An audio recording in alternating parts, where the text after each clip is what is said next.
Hey guys, आज मैं बताने वाला हूँ CA inter audit and assurance के अंदर अच्छे मार्क्स कैसे लिखे हैं।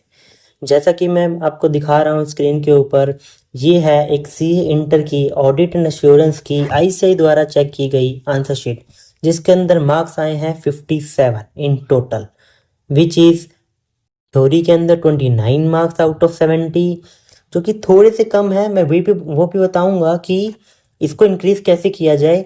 एंड बाकी के जो हैं वो एमसीक्यू के अंदर मार्क्स आए हुए हैं। देखिए, ये है शीट। चलिए आगे चलते हैं। ये है आंसर नंबर 1। इसके अंदर सबसे मेन बात गौर कीजिए, इनकरेक्ट करेक्ट वाले जो आंसर होते थे, इसके अंदर इनकरेक्ट सबसे पहले लिखने पे मार्क्स मिलेंगे, उसके बाद उसकी डिस्क्रिप्शन। पहले इनकरेक्ट अगर गलत लिख दिया आपने, करेक्ट या इनकरेक्ट, तो आपको कोई मार्क्स अलॉट नहीं होगा। इस बात का ध्यान रखिएगा।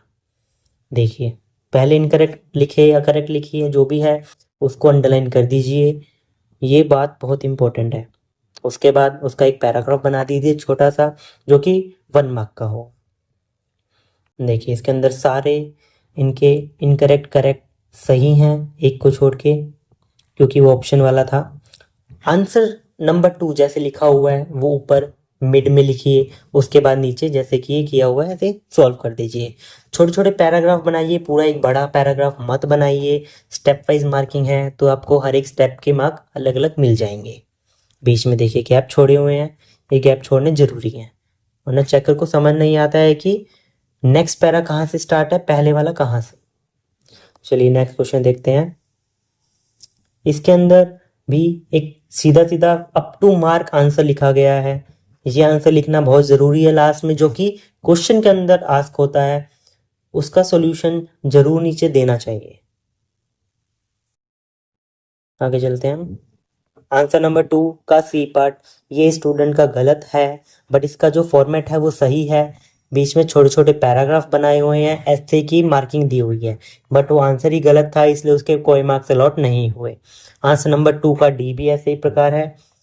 उसके बाद आंसर 2 का पार्ट ए, इसके अंदर देखिए इसने एक पैराग्राफ टाइप बनाया है जिसके थोड़े मार्क्स डिडक्ट हुए हैं। आपको ऐसा नहीं करना है, बीच में अगर खाली पेज छोड़े तो उसको कट कर दीजिए।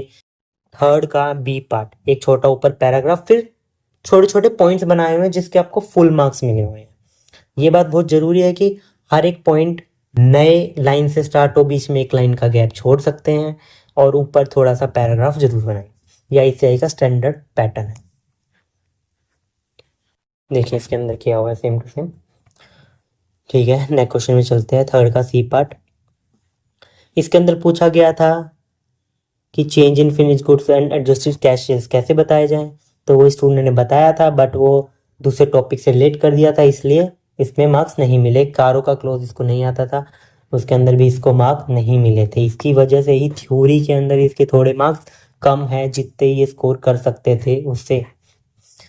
थर्ड का ए पार्ट, ये जो है ये बेसिक जो फॉर्मेट है ये लिखना बहुत ज़रूरी है। अगर ऐसे 200 220 इसके आसपास आपका स्टैंडर्ड फॉल करता है तो। अलग अलग हेडिंग बनाई हुई है, अंडरलाइन किया हुआ है, ये बहुत इंपॉर्टेंट है। छोटे पैराग्राफ बना के डिस्क्रिप्शन में लिख देना चाहिए, इससे आपको फुल मार्क्स मिलेंगे, कोई भी मार्क डिडक्ट नहीं होगा। हेडिंग अंडरलाइन करना मत भूलिएगा। क्वेश्चन 4 का ए पार्ट सीधा पूछा गया था, इंटरनल कंट्रोल को इवेल्युएट कैसे किया जाए, बट इसके जो आंसर से वो रेलेवेंट नहीं थे आंसर की से, इसलिए वो क्वेश्चन इतना गलत होता है। फोर्थ का भी पार्ट जॉइंट ऑडिट से रिलेटेड था, जो कि पूरा पूरा फॉर्मेट लिखना था। इस बच्चे ने सिर्फ वही लिखा था जो कि सॉल्यूशन में पूछा गया था। फोर्थ का डी पार्ट, इसके अंदर ऐसे 520 के बारे में पूछा गया था, जिसमें एनालिसिस वगैरह पूछा गया था, एग्जाम्पल पूछे गए थे। 4 इसके आंसर लिख दिए तो आपके मार्क्स मिल जाएंगे 0.5 एंड बाकी के एग्जाम्पल भी पूछे हुए थे तो उसके आपको फुल मार्क्स मिल जाएंगे। इसमें कोई कंक्लूजन बेस्ड नहीं था, ये डायरेक्ट आपका बुकिश लैंग्वेज लिखने थे इसके अंदर। फिफ्थ का बी पार्ट या पैराग्राफ बनाया है, इसको थोड़ा और अच्छे से हाईलाइट कर सकते थे। फिफ्थ का सी पार्ट भी बहुत छोटा लिखा गया है, इसको थोड़ा सा इलेबोरेट कर सकते थे।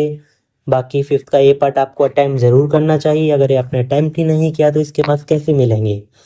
अगर आपको नहीं भी आता है तो एटलीस्ट जो भी उस स्टैंडर्ड से रेलेवेंट है थोड़ा बहुत तो लिख के आइए, ताकि हाफ मार्क 1 मार्क कुछ तो अलॉट हो जो आपको पास या फेल करवाने में मदद करेगा।